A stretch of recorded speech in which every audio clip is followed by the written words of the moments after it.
খাগড়াছড়ির পাহাড়ে জুমের ফসল তোলায় ব্যস্ত সময় পার করছেন জুমিয়ারা।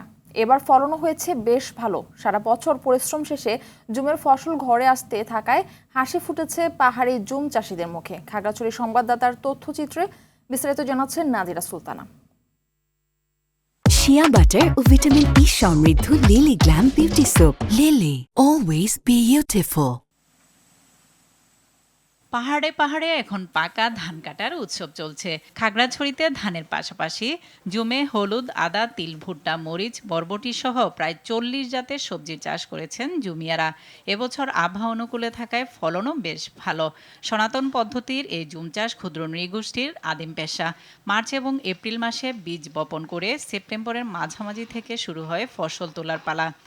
জুম চাষ করে সংসার চালাই, তারপরে তরকারি লাউ, কুমড়া, শাল কুমড়া, মিষ্টি কুমড়া। ফলন লাগাইছে, ধান লাগাইছে, মুরগা লাগাইছে।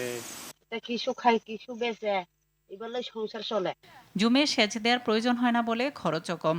এতে পরিবারের পুষ্টির চাহিদা পূরণের পাশাপাশি অর্থনৈতিকভাবে লাভবান হচ্ছেন জুমিয়ারা। এই বছর ধান লাগাইছে, হলুদ লাগাইছে, আলু লাগাইছে, অনেক ভালো ফলন হয়েছে। এই উৎপাদিত ফলনের মধ্য দিয়ে কিন্তু আমরা পুরো বছরে ভাতের খাবার হয়ে যাবে। বৃষ্টি নির্ভর জুম চাষ নিয়ে নানাভাবে পরীক্ষা নিরীক্ষা করা হচ্ছে। চাষাবাদে উন্নত মানের বীজ সরবরাহের পাশাপাশি জুম চাষের বিকল্প নিয়েও ভাবছেন কৃষি কর্মকর্তা। উচ্চ ফলনশীল যে ধানগুলো আছে, বিড়ি উদ্ভাবিত বিড়ি ধান ৬৬, ৭১, ৮৩, এই জাতগুলো আমরা জুমে ছড়িয়ে দেওয়ার চেষ্টা করছি। এবছর খাগড়াছড়িতে জুম চাষ হয়েছে প্রায় ১১২৪ হেক্টর পাহাড়ি টিলায়।